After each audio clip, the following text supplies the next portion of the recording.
Hello everyone, welcome to free education. इस video में हम डिस्कस करेंगे CHSL 2024 टीयर 1 के अपने पेपर सॉल्यूशन चल रहे थे, जिसमें 8 जुलाई की शिफ्ट नंबर 3 डिस्कस करने वाले हैं। ठीक है, इससे पहले की जितनी वीडियोज हैं मैं ऑलरेडी प्रोवाइड करवा चुका हूँ और सबका प्लेलिस्ट बनाया हुआ है, तो वहाँ पे जाके आप देख लेना।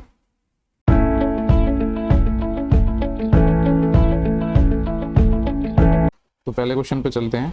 यहाँ पे बोला गया है कि speed of boat in still water is 12 kilometre per hour and current की स्पीड 3 किलोमीटर पर आवर है। यानी बोट की स्पीड मतलब x गिवन है अपन को 12, और हम जो करंट है उसकी स्पीड को y मान लेते हैं, ये 3 गिवन है। तो हमसे बोला है एक पर्सन है वो 40 किलोमीटर जाता है और वापस सेम पॉइंट पर वापस लौट रहा है। ठीक है, तो उसको टोटल कितना टाइम लगेगा। देखो 45 किलोमीटर एक बार तो ये डाउन स्ट्रीम में जाएगा, यानी अनुप्रवाह में, तो 12 और 3 15 हो जाएगी स्पीड, प्लस जब वापस आएगा तो अप स्ट्रीम में आएगा तो स्पीड क्या हो जाएगी x माइनस वाई, यानी 12 माइनस 3 9। तो टोटल कितना टाइम लगेगा, 3 घंटे तो लगेगा डाउन स्ट्रीम में और 5 घंटे लगेगा अप स्ट्रीम में, तो टोटल 8 आवर लगेंगे इस जर्नी को कवर करने में। नेक्स्ट क्वेश्चन है 25 और 85 के बीच हमें क्या निकालना है, मीन प्रोपोर्शनल। मीन प्रोपोर्शनल क्या होता है, अंडर रूट AB, मतलब A की वैल्यू अपने पास 25 है, B की वैल्यू 81 है, तो ये कितना आ जाएगा 25 का 5 और 81 का 9, तो 5 नाम कितना आ जाएगा 45, 45 आंसर हो जाएगा। नेक्स्ट क्वेश्चन है R and S can finish a work in 10 days. R और S अगर मिलकर किसी काम को कर रहे हैं तो 10 डेज में कर रहे हैं, जबकि S एंड T उसको कर रहे हैं 12 डेज में। आगे बोला गया T एंड R इसको 8 डेज में कर रहे हैं, T और R 8 डेज में कर रहे हैं। सब का एलसीएम कितना आ जाएगा, 12 और 8 का 24, लेकिन 24 और 10 का कितना आ जाएगा अपने पास 120 ले लेते हैं। ठीक है, तो ये चले जाएगा 12 टाइम, ये चले जाएगा 10 टाइम और ये चले जाएगा 15 टाइम। अगर मुझे R S और T की एफिशिएंसी निकालनी हो तो कितनी आएगी। देखो यहाँ पे ना हर एक टर्म 2 बार आया है, R भी 2 बार है, S भी 2 बार है और T भी 2 बार है, तो सबकी एफिशिएंसी ये बेसिकली क्या आएगा 2 टाइम ऑफ दिस। ये है 12 और 10 22, 22 और 15 कितने हो जाएंगे अपने पास 37। तो हमें R plus S plus T निकालना है, तो क्या आ जाएगा 37/2, यानी ये आ जाएगा 18.5। अभी पूछा क्या इन्होंने, यदि वे एक साथ मिलकर काम करते हैं तो काम कितने दिन में समाप्त हो जाएगा, यानी 120 काम कर रहे हैं सारे मिलकर करेंगे तो एफिशिएंसी कितनी आ जाएगी। यहाँ पे था अपने 37/2, 2 ऊपर चले जाएगा तो 120 का डबल 240 आ जाएगा, नीचे 37 है। ठीक है, नेक्स्ट क्वेश्चन है, इसको सिंप्लीफाई करना है, तो 4 चौके 16 और एक 17/4, यहाँ भी तो सेम चीज़ ही है ये, तो ये भी 17/4 हो जाएगा, माइनस ये है 2 इंटू, यहाँ पे देखो ये सेम चीज़ है 17/4 और फिर क्या है 1/4, प्लस यहाँ पे क्या है 1/4 1/4 1/16। अगर आप देख पा रहे हो तो यहाँ पे 16 एलसीएम आ जाएगा, तो ये तो हो जाएगा 17 का स्क्वायर 289 माइनस 16 मैंने यहाँ पे एलसीएम लिया है तो 17 दूनी 34, प्लस यहाँ पे आ जाएगा 1, यानी ये कितना हो रहा है 290, तो अपने पास प्लस का है और माइनस का 34 है और डिवाइड में आ रहा है कितना 16, तो 290 में से 30 जाते तो 260 और 4 हो जाएंगे, यानी 256 है, 256/16, ये क्या है 16 का स्क्वायर है, तो आंसर कितना आ जाएगा 16।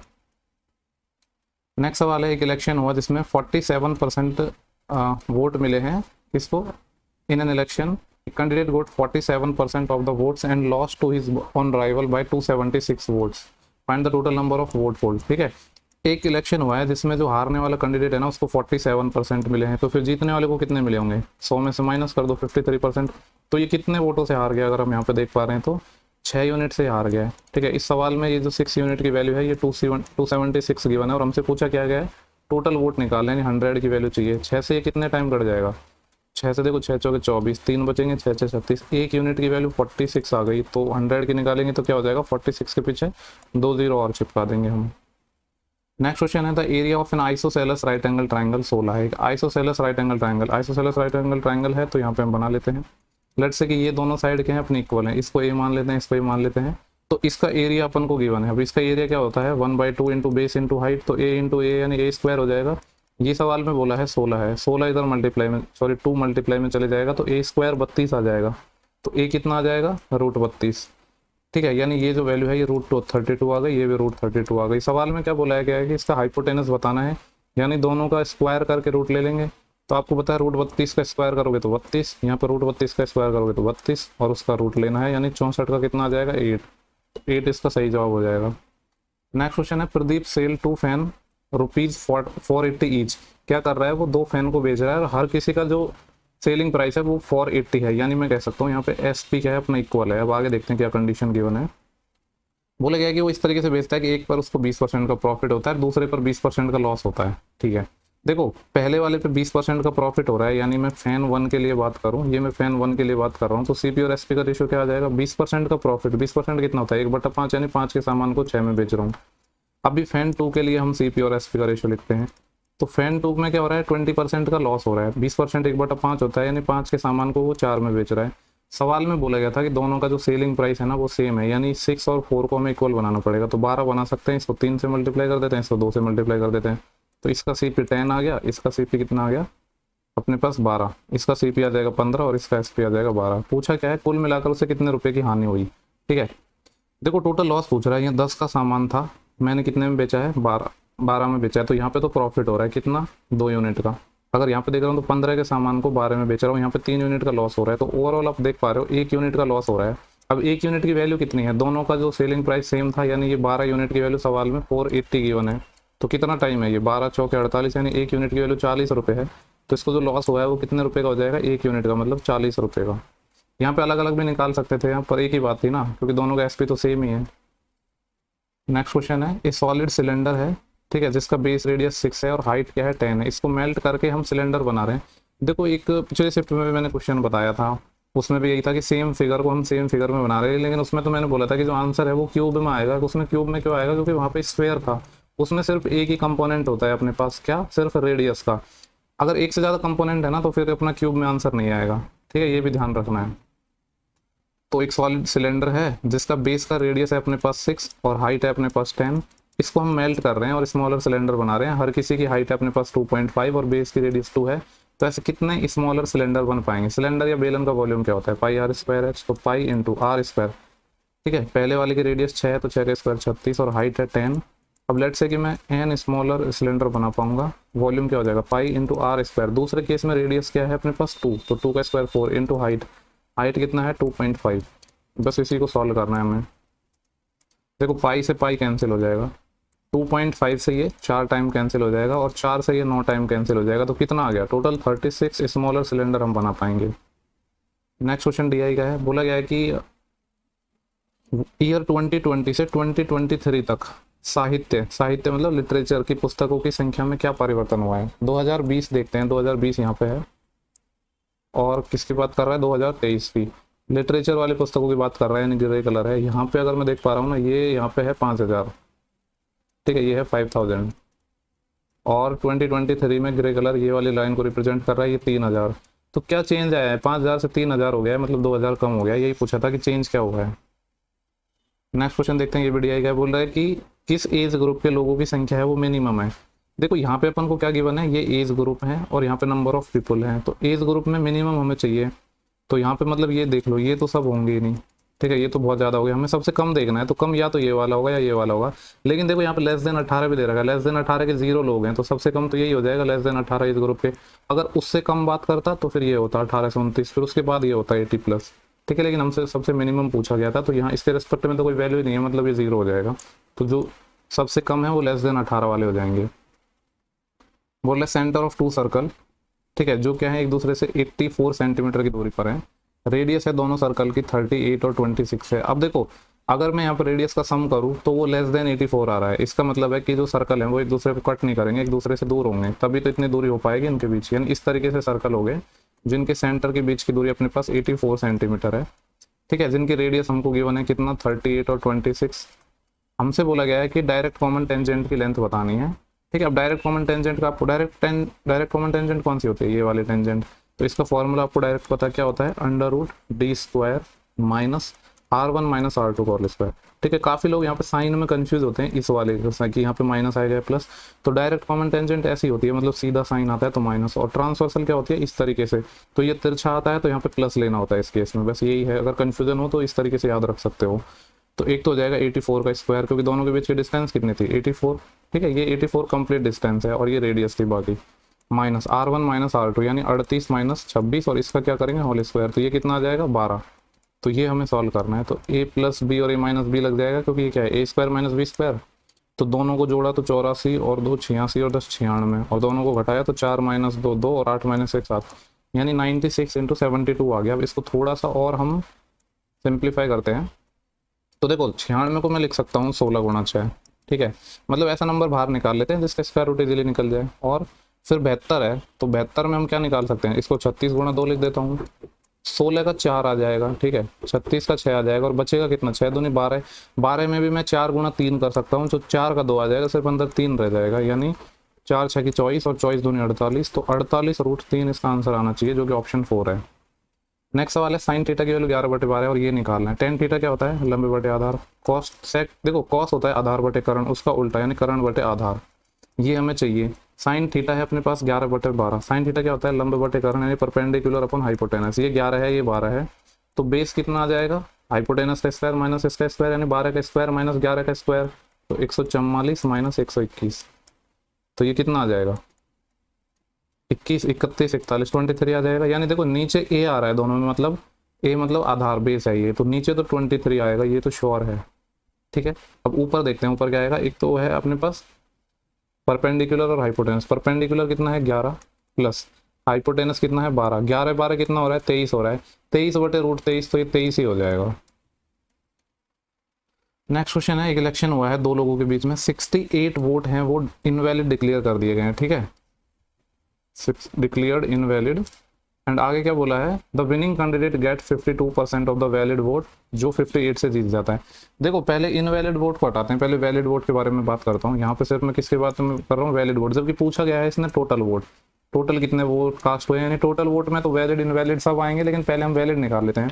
वैलिड के बारे में क्या डाटा गिवन है, बोला गया है कि एक कैंडिडेट को वैलिड का मिला है 52%, ठीक है, वैलिड का 52 मिला है, तो दूसरे को कितना मिलेगा, वैलिड का 48 मिलेगा, क्योंकि वैलिड वोट भी तो अपने आप में 100% होंगे ना। यहाँ पे अगर मैं देख पा रहा हूँ तो 4% का गैप आ रहा है वैलिड वोट का, जबकि सवाल में बोला गया है कि वो 98 वोटों से जीत रहा है, क्योंकि जीत हार तो वैलिड वोट से ही होगी ना, यानी 4% की वैल्यू 98 है, ठीक है।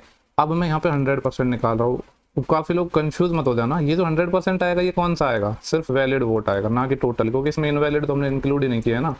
ये वैलिड वोट का 100% में निकाल रहा हूँ, तो 4 से 100 बनाने के लिए 25 से मल्टीप्लाई करना पड़ेगा, तो इसको भी 25 से मल्टीप्लाई कर देते हैं, तो 25 अंठे 200, 20 असील और 25 नंबर 225, 225 और 20 कितना आ जाएंगे 245, यानी 2450 वोट तो अपने हो गए वैलिड। लेकिन हमसे पूछ रहा है टोटल, तो टोटल में क्या आएंगे, वैलिड भी आएंगे प्लस इनवैलिड भी आएंगे, ठीक है। वैलिड हमने निकाल लिया है 2450, और इनवैलिड कितने हैं, सवाल में गिवन था कितने वोट हैं 68, 68 और ऐड कर दो, 50 जोड़ा तो 2500, फिर 18 और हो जाएगा, यानी 2518 वोट, ठीक है। तो ये चीज़ ध्यान रखना है। नेक्स्ट सवाल पे चलते हैं, find the altitude of the side M T of a triangle M N T. एक ट्राइंगल है अपने पास एम एन टी, जिसमें हमें एल्टीट्यूड मतलब हाइट निकालना है। एम एन टी एक ट्राइंगल हो गया, ठीक है, जिसमें एम टी का शीर्षलंब, एम टी का ही बोला गया है ना, find the altitude of the side M T, ठीक है, एम टी का एल्टीट्यूड यानी ये वाला होगा। या एक काम करते हैं, इसको हम ना ऐसे बना देते हैं, एम यहाँ पे ले लेते हैं, टी यहाँ पे ले लेते हैं, और एम एन टी था ना, एन को यहाँ ले लेते हैं, ठीक है, इस तरीके से भी बना सकते हैं। तो यहाँ पे एम टी का हमें एल्टीट्यूड चाहिए, यानी ये इसका एल्टीट्यूड हो जाएगा, ठीक है। लेंथ अपन को गिवन है, एम एन की वैल्यू है 36, एन टी की वैल्यू कितनी है 48, ठीक है, और एम टी की वैल्यू है 36।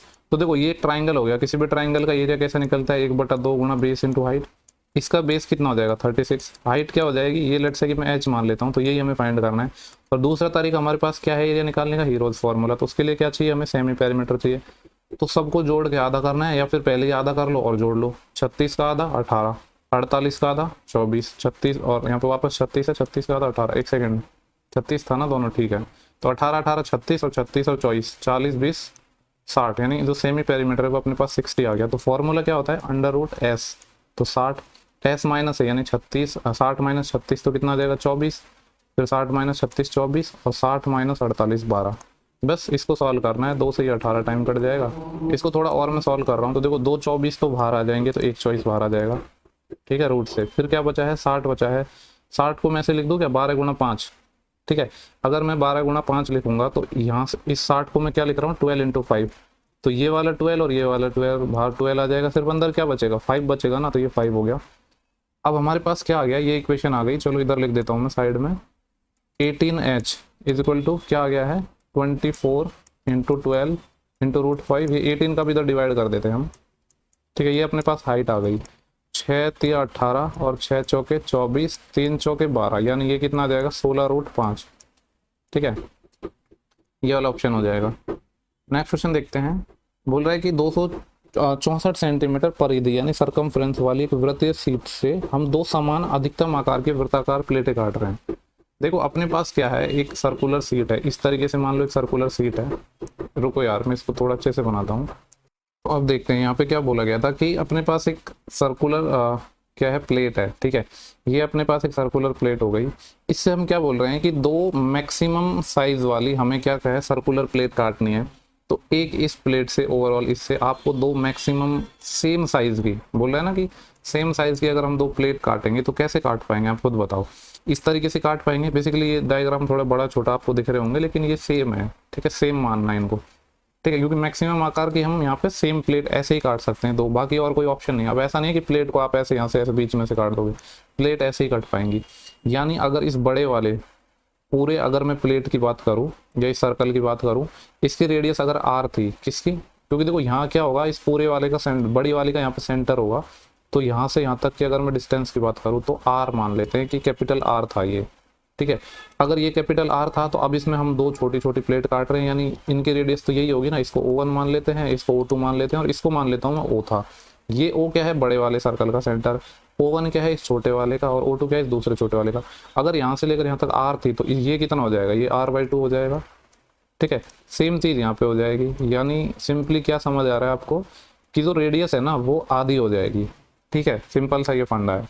तो पूछ रहा है कि प्रत्येक प्लेट की परिधि क्या है, सरकमफ्रेंस क्या है।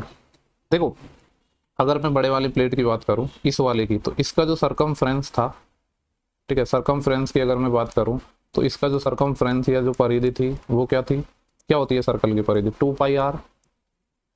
अगर मैं बात करूं इसके सरकमफ्रेंस की तो क्या हो जाएगा, 2π, रेडियस r ना हो गया, अभी r/2 हो जाएगी, यही तो है। यानी ये कितना हो जाएगा, πr। सवाल में बोला गया था कि जो बड़ा वाला सर्कल है उसकी सरकमफ्रेंस 264 है, यानी मैं ये कह सकता हूँ 2πr की वैल्यू 264 थी। और अभी हमें क्या चाहिए, πr चाहिए, यानी 2πr की वैल्यू अगर 264 है तो πr कैसे निकलेगा, इस 264 का आधा हो जाएगा। तो 264 का आधा कितना हो जाएगा, 132 सेंटीमीटर, यानी ये वाला ऑप्शन हो जाएगा। बढ़िया सवाल है, ठीक है, और मैंने बहुत सही समझाया है। बाकी अगर कोई डाउट आए तो एक बार रिवर्स करके देख लेना वीडियो। नेक्स्ट क्वेश्चन देखते हैं कि रमेश की पॉकेट मनी है वो 25% क्या हो जाती है, रिड्यूस हो जाती है। जिससे क्या होता है, पहले 25% रिड्यूस हो गई, फिर 20% इंक्रीज हो गई। देखो 25 रिड्यूस हुई है तो ओवरऑल तो कम हो पाएगी, ज़्यादा तो नहीं हो पाएगी, ठीक है। अब निकाल लेते हैं। देखो पहले 25 कम हुआ है, फिर 20 बढ़ा है, a+b+ab/100 लगा रहा हूँ मैं यहाँ पे, 25 × 20/100। तो ये कितना आ जाएगा, -5 तो यहाँ से आया, और ये 5 टाइम, और इस 5 से ये 5 टाइम, यानी -5 -5। तो मैं कह सकता हूँ इसकी जो पॉकेट मनी है वो 10% कम हो गई। देखो नेक्स्ट क्वेश्चन है अपना, यहाँ पे बोला गया है कि एक निश्चित साधारण ब्याज की दर पर क्या हो रहा है कि कोई धनराशि है 15 ईयर में अपने मूल्य से कितना हो जाती है, 5 गुना हो जाती है। तो हमसे पूछा गया है कि अंतिम धनराशि क्या होगी अगर हम सेम रेट पर डबल टाइम के लिए उसको इन्वेस्ट कर रहे हैं। तो बहुत ही सिंपल क्वेश्चन है। बात बताओ सिंपली मुझे, यहाँ पे क्या बोला गया है कि 15 ईयर में कोई पैसा क्या हो गया है, खुद का कितना टाइम हो गया है, 5 टाइम हो गया, ठीक है। 15 ईयर में ये 5 टाइम हो गया है। तो मैं कह सकता हूँ कि यहाँ पे जो सिंपल इंटरेस्ट आया है 15 ईयर का वो कितना होगा, मान लो एक अपने पास पहले प्रिंसिपल था, अभी 5 गुना हो गया, तो 4 टाइम आया है। 4 यूनिट हम मान लेते हैं कि सिंपल इंटरेस्ट आया है। अब सिंपल इंटरेस्ट तो हर साल सेम होता है, अगर 15 साल में ये 4 आया तो मैं 30 ईयर में भी निकाल सकता हूँ, कितना आएगा, 8 टाइम आएगा, क्योंकि सिंपल इंटरेस्ट तो सेम होता है ना हर साल के लिए। तो हम सिंपली कह सकते हैं कि 30 ईयर में कोई पैसा कितना हो जाएगा, 8 अगर उस पर इंटरेस्ट है और एक खुद था तो 9 टाइम हो जाएगा, ठीक है। क्योंकि 30 साल में 8 टाइम तो इंटरेस्ट है प्रिंसिपल का, और एक प्रिंसिपल खुद, तो अमाउंट कितना हो जाएगा, 9 टाइम। तो 1 लाइनर क्वेश्चन था। देखो ये जो सवाल था ना, एक और सवाल था अपना यहाँ पे, ये वाला सवाल, ठीक है, इसका मैं मेथड 2 भी बताऊंगा सबसे लास्ट में, ठीक है। ये चलो यहीं बता देता हूँ। इसमें देखो आप क्या कर सकते थे, ये अगर अपनी साइड, जैसे ये वाली साइड इक्वल थी, बस आपको थोड़ा हिंट दे रहा हूँ कि कैसे करना है। यहाँ पे जैसे मैं ये बात करूँ, ये वाली दोनों साइड अपनी इक्वल है ना, तो अगर मैं यहाँ से परपेंडिकुलर डाल दूँ ऐसे, ठीक है, तो आपको पता है किसी भी जो ट्राइंगल का एरिया क्या होता है, 1/2 इंटू बेस इंटू हाइट, यानी 48 इंटू ये वाली साइड ले लेंगे हम। ये जो मैंने खींचा है ना, इसको जैसे कि ओ मान लो, तो ये आ जाएगा MO इज इक्वल टू, अब देखो ये वाली साइड अगर दोनों बराबर हैं तो ये क्या हो जाएगा, बाइसेक्ट होता है ना किसी भी ट्राइंगल में। इस तरीके से है कि ये दोनों अगर साइड इक्वल हैं तो यहाँ से अगर मैं परपेंडिकुलर डालूंगा तो ये लाइन भी इक्वल हो जाएंगे एक दूसरे के, यानी ये चॉइस आ जाएगा। अब ये चॉइस आ जाएगा तो अपने पास सिंपली निकल जाएगा ना ये अपने पास क्या है, किसी भी ट्राइंगल में ये साइड अपने को पता है ये 36 है, ठीक है। जैसे यहाँ पे ये 36 है, ये 36 है और ये 12 है और ये राइट एंगल ट्राइंगल है, तो ये वाली साइड निकल जाएगी। तो दोनों के एरिया इक्वल कर देंगे हम, उससे भी अपना सिंपली आ जाएगा। इसका एरिया बराबर किसके हो जाएगा, 1/2 इंटू, अब इस टाइम बेस ये ले लेंगे हम MT, इंटू अब हाइट क्या हो जाएगी, इस बार हो जाएगी, इसको मान लो P मान लो तो NP। तो दोनों को इक्वल करके भी आप निकाल सकते हो, वो भी एक तरीका है, ठीक है। मुझे लग रहा है वो थोड़ा ज़्यादा इजी भी पड़ जाएगा। नेक्स्ट क्वेश्चन देखते हैं। बोलेगा एक ट्राइंगल है अपने पास ABC, बना लेते हैं ABC, जिसमें 2 पॉइंट हैं P और Q, AB और AC पर इस तरीके से हैं कि वो पैरेलल हैं, PQ पैरेलल है BC के, ठीक है। यानी वो थेल्स थ्योरम पे क्वेश्चन आएगा। थेल्स थ्योरम पे बहुत ज़्यादा क्वेश्चन पूछे जाते हैं। क्या बोला गया है, AC इज इक्वल टू है 5 टाइम ऑफ QC, यानी AC और QC का जो रेशियो है वो 5:1 है। AC यानी कंप्लीट और QC यानी ये वाली लेंथ, ठीक है। देखो अगर अपने पास पूरा AC 5 है और QC की वैल्यू 1 है, या X मान लो ये 1 है, तो मैं कह सकता हूँ जो AQ है वो 4 आएगा, यानी ये 4:1 में आएंगी दोनों लेंथ।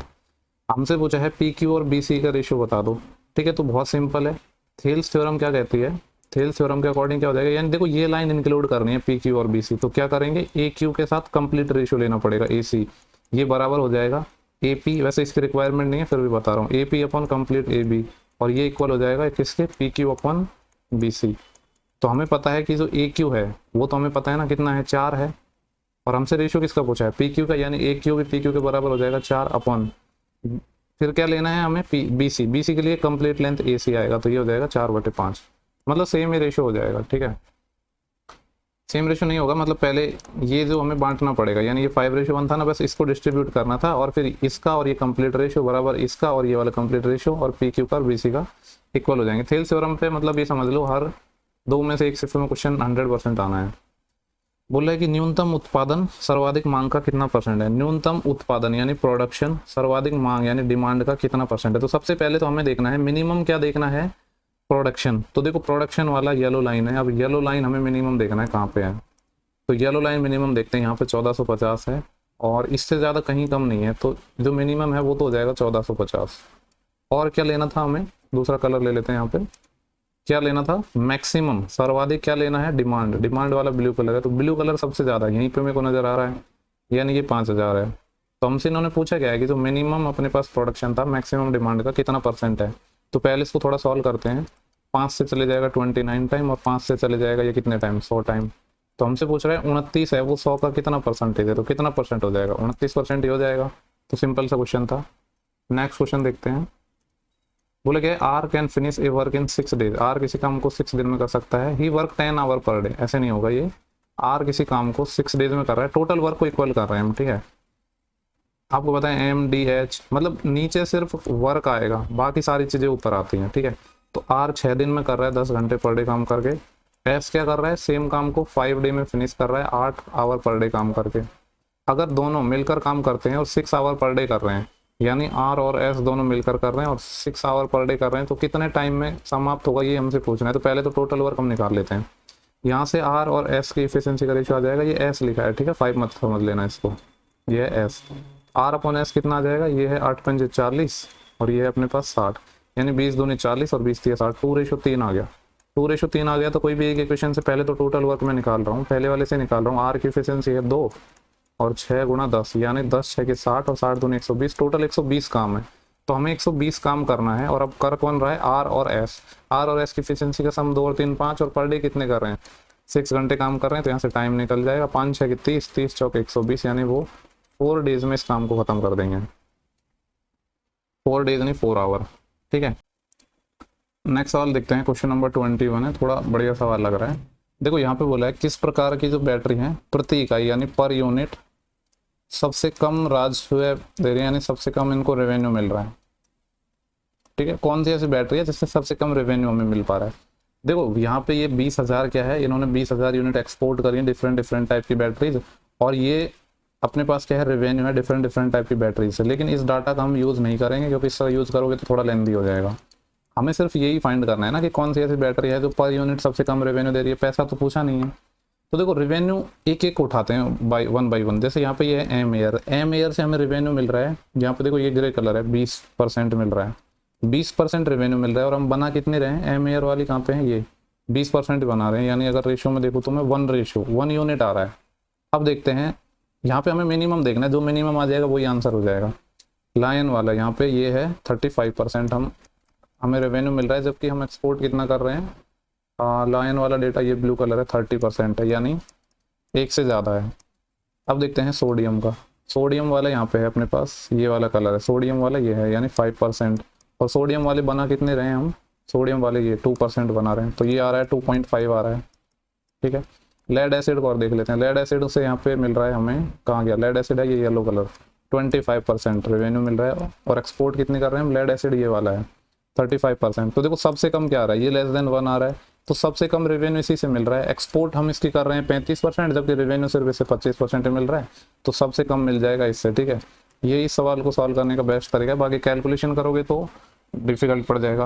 देखो कुछ लोग इसमें ऐसे भी बोल सकते हैं कि परसेंटेज देख के कि भाई सबसे ज़्यादा देखो यहाँ पे 35% एक्सपोर्ट कर रहे हैं, जबकि रेवेन्यू कितना मिल रहा है 25, तो कंपैरिजन करके भी देख सकते हैं। मगर अगर आपको एग्जैक्ट नहीं निकालना है डाटा तो वो भी एक तरीका है, लेकिन उससे काफ़ी लोगों को कन्फ्यूजन होता है, बोलते हैं कि यार डायरेक्ट लेड एसिड लिखा है तो बता दिया ऐसे, इसलिए मैंने थोड़ा इलोबरेट करके बताया।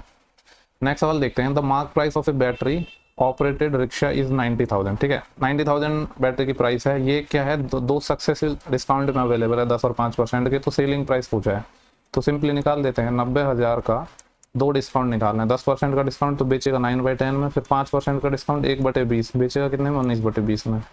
2 0 से 2 0 कैंसिल हो जाएगा। ठीक है, और 2 से इसको काट लेते हैं, 900 है ना, ये 450 टाइम कैंसिल हो जाएगा, तो 1 0 आएगा। ठीक है, उसके बाद देखो 19 90 होते हैं कितना, 171, इसको मल्टीप्लाई से करना है 450 से, तो 0 तो आ जाएगा, सिर्फ 45 से मल्टीप्लाई करना है, तो 5 से कर लेते हैं। 5 एकम 5, 5 7 35, 3 और 5 एकम 5 3 8, फिर 4 से करना है। 171 को 4 से मल्टीप्लाई करने में क्या आएगा, अगर 170 को मैं करता तो 680, 4 और यानी 684, तो ये आ जाएगा 5 9 8 और 8 16, 1 6 1 7, 7695, तो ये अपना आंसर हो जाएगा। ठीक है, हालांकि इसकी कैलकुलेशन को मैं और थोड़ा इजी भी बना सकता था, बट ठीक है, कोई ज़्यादा इशू नहीं है, ये अपना आंसर हो जाएगा। नेक्स्ट सवाल देखते हैं, Ramu mix 2 litre of water at 100 degree centigrade and 18 litre water को वो मिक्स कर रहा है 32 डिग्री सेंटीग्रेड पे। तो बोल रहा है कि मिक्सचर का जो टेम्परेचर होगा वो क्या होगा। क्या कर रहा है, 2 लीटर पानी को मिला रहा है जो कि 100 डिग्री सेंटीग्रेड पर है, और 18 लीटर पानी को मिला रहा है जो कि 32 डिग्री सेंटीग्रेड पर है, तो दोनों को मिलाने के बाद पानी का तापमान क्या होगा। इसको ना आप वैसे तो एवरेज के वाले कॉन्सेप्ट से भी निकाल सकते हो। कैसे कि 100 डिग्री सेंटीग्रेड का मैंने यहाँ पे क्या किया है, पानी मिलाया, और कितना लीटर है, 2 लीटर, प्लस 18 लीटर पानी मिलाया है कितना, 32 डिग्री सेंटीग्रेड का, डिवाइड किससे करेंगे, टोटल जितना लीटर पानी हो गया, 2 लीटर यहाँ पे और 18 लीटर यहाँ पे, यानी 20 लीटर से। इसको सॉल्व करना है, तो एक एक टर्म को मैं कर रहा हूँ, पहले मैं इसको अलग डिवाइड कर दूंगा, तो 20 से ये 5 टाइम चले जाएगा और 5 दूनी 10 आएगा, प्लस फिर मैं इसको डिवाइड करूंगा 20 से, यानी 18 गुणा 32 को मैं 20 से डिवाइड करूंगा, तो 18 दूनी 36, 3 असील 18 54 और 3 57, 576 आएगा, और 20 से डिवाइड, अगर 10 से डिवाइड करता तो 57.6, इसका भी आधा, यानी 2 से और डिवाइड करना है इसको, तो 2 दूनी 4, 1 बचेगा 17, 2 घंटे 16, 1 बचेगा 16, 2 घंटे 16, यानी 28.8, तो ये आ जाएगा 38.8 डिग्री सेंटीग्रेड हो जाएगा। ठीक है, इस तरीके से क्वेश्चन आता है ना, तो ये वाला कॉन्सेप्ट भी आप लगा सकते हो। बाकी और क्या लगा सकते हो आप, इसमें एलिगेशन भी लगा सकते हो।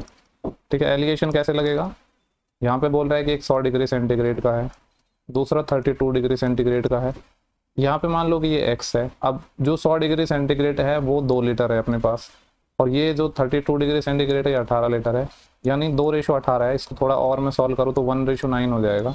ठीक है, अब इसमें भी देखो 2-3 तरीके होते हैं सॉल्व करने के। एक तो आप क्या करो, 100 में से x घटा दो, डिवाइड बाय, यहाँ पे x में से 32 घटा दो, वो 1:9 आ जाएगा, वो भी एक तरीका है।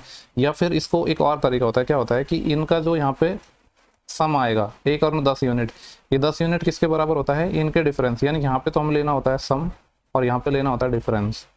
तो 100 और 32 का डिफरेंस कितना आ जाएगा अपने पास, 68, यानी 10 यूनिट की वैल्यू कितनी आ जाएगी, 68। अगर हम यहाँ पे 1 यूनिट की वैल्यू निकालेंगे तो कितना आ जाएगा, 6.8 डिग्री सेंटीग्रेड। ठीक है, अब देखो 1 यूनिट की वैल्यू कितनी है, 6.8 डिग्री सेंटीग्रेड। यहाँ पे 100 में से तो हमने क्या, देखो यहाँ पे जो टर्म आएगी वो कैसे आएगी, 100 में से हम x घटाएंगे, और यहाँ पे जो टर्म आएगी ये वाली कैसे आएगी, x में से हमें क्या माइनस करना पड़ेगा, ये x में से जो 1 की वैल्यू है, 1 की वैल्यू क्या है, 6.8 माइनस करेंगे, तब जाके ये वाली वैल्यू आएगी 32, यानी सिंपली कह सकता हूँ x की वैल्यू 32 और 6 38.8 आएगी। क्योंकि बीच में जो वैल्यू क्या होती है, एक ये 100 है और 32 इन दोनों के बीच में होगी। अब 100 में से घटाएंगे तो ये वाली वैल्यू आएगी। ठीक, और ये वाली कैसे आएगी, x में से हम माइनस करेंगे, सॉरी ये x में से हमें ये माइनस करना था 32, तब जाके ये अपना आएगा कितना 6.8। ठीक है, तो एक्स की वैल्यू निकालेंगे तो 3238 कैसे भी निकाल लूँ। ठीक है, लेकिन इस तरीके से भी कर सकते हो जैसे मैंने पहला वाला बताया ना, वो ज़्यादा सही है। बेसिकली ये भी एक तरीके से एलिगेशन की ही कैलकुलेशन है। नेक्स्ट सवाल है 8 एप्पल एंड 10 ऑरेंज है जिनका वेट है 5 kg। 8 एप्पल का मैं एक्स मान रहा हूँ, ठीक है, संतरे का मैं वाई मान रहा हूँ, तो 8x प्लस 10y की वैल्यू अपने पास 5 kg है। आगे क्या बोल रहा है 12 एप्पल यानी 12x और 20y, इसकी वैल्यू कितनी है 9। तो हमसे पूछा क्या गया है 15x प्लस 24y, इसकी वैल्यू हमसे पूछी है। ठीक है, तो सिंपली देखो इसको 2 से गुणा कर देता हूँ, इससे 2 से गुणा करूंगा तो ये 20y से 20y कैंसिल हो जाएगा और इक्वेशन 2 में से इक्वेशन 1 को माइनस कर रहा हूँ, तो 12 ये 1 में से 2 को माइनस कर दो क्योंकि यहाँ से माइनस आएगा और इससे ये प्लस बन जाएगा। तो 8 दूनी 16x, 16x minus 12x 4x, 5 दूनी 10 और 10 माइनस 9 1 आ जाएगा, यानी x की वैल्यू 1/4 आ गई। ठीक है, x की वैल्यू 1/4 आ गई तो कोई भी एक इक्वेशन से y निकाल सकते हैं हम। यहाँ पे y कैसे निकलेगा 10y इक्वल टू ये आ जाएगा 5 माइनस 8 इंटू एक्स, और x की वैल्यू 1/4, इससे ये 2 टाइम चले जाएगा। 5 माइनस 2 3, यानी y की वैल्यू कितनी आ गई 3/10। बस ये सारी वैल्यू यहाँ पे सब्स्टिट्यूट कर देते हैं। 15 इंटू एक्स की वैल्यू 1/4 प्लस 24 इंटू वाई की वैल्यू 3/10, इसका एलसीएम कितना आ जाएगा 20। 4 से 5 टाइम जाएगा तो 75, 10 से 2 टाइम जाएगा 24 या 72 का डबल 144, 4 5 9 7 4 11 1 हासिल 1 और 1 2, 219/20। बोला गया कि इंटीजर वैल्यू लेनी है। अगर देखो यहाँ पे 20 से मैं डिवाइड कर रहा हूँ तो 10 टाइम जाता है तो 200, 11 टाइम 220 होता है और ये 219 है, यानी अप्रॉक्सीमेटली ये 11 के इक्वल आएगा। 11 से बहुत कम आएगा, मतलब थोड़ा सा कम, क्योंकि 220 होता है ना, 20 गुणा 11 220 होता है, ये 219 है तो नियर बाई 11 हो जाएगा। सिंप्लीकेशन का क्वेश्चन है लास्ट, मुझे लग रहा है इसमें तो ऐसा कुछ खास है नहीं, तो इसको आप कर लेना। ठीक है, तो ये सिर्फ के पूरे 25 क्वेश्चन हो चुके हैं।